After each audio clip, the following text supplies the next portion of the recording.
బాబు నువ్వు లోపలికి వెళ్ళు.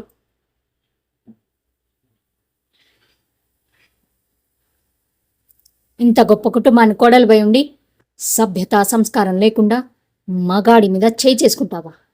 కనీసం పనివాళ్ళు ఉన్నారని ఇంగితే జ్ఞానం కూడా లేకుండా పోయిందా నీకు? అయినా నువ్వెవరు నాకు అడ్వైస్ చేయడానికి? నాకు అక్కడలేవా? తోడనిగా ఈ ఇంట్లో దీపం పెట్టడానికి నువ్వేనా వచ్చావో? నేను అలాగే వచ్చాను. దీపం పెట్టడం అంటే నూనె పోసి వత్తి వేసి వెలిగించడం కాదు. పోయే వరకు మనం బ్రతకాల్సిన ఇంటి పరువు మర్యాద కాపాడటమేనే దీపం పెట్టడం అంటే. నువ్వు చెప్తే తెలుసుకోవాల్సిన స్థితిలో నేనే లేను. నేను నీకంటే ఎక్కువ చదువుకున్న దాన్ని, నాగరికత తెలిసిన దాన్ని. నాగరికత నాగరికత అంటే అర్థం పెద్దవాళ్ళని గౌరవించకపోవడం, మగాన్ని చేసేసుకోవడం అనుకుంటున్నావా? కాదే.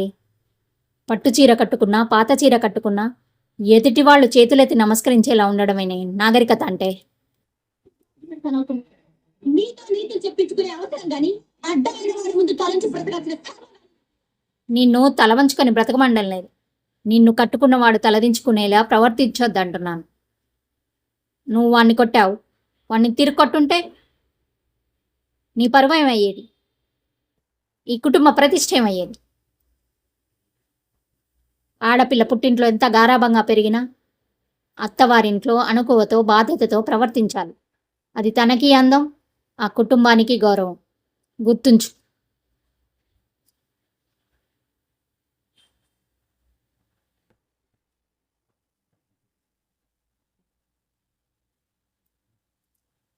ఏమిటలా చూస్తున్నావు? మీ ఆవిడ ఏడుస్తూ వెళ్ళిందనా? అంటరాదని ఇంకెన్నాళ్ళు తప్పించుకుంటావు? త్వరగా నేర్చుకొని కాస్త గట్టిగా కసిరాను. ఏ మీ ఆవిడ్ని నేనేమనకూడదా?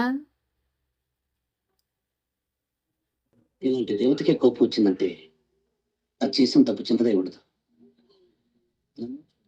అవేం మాటలు రాజా?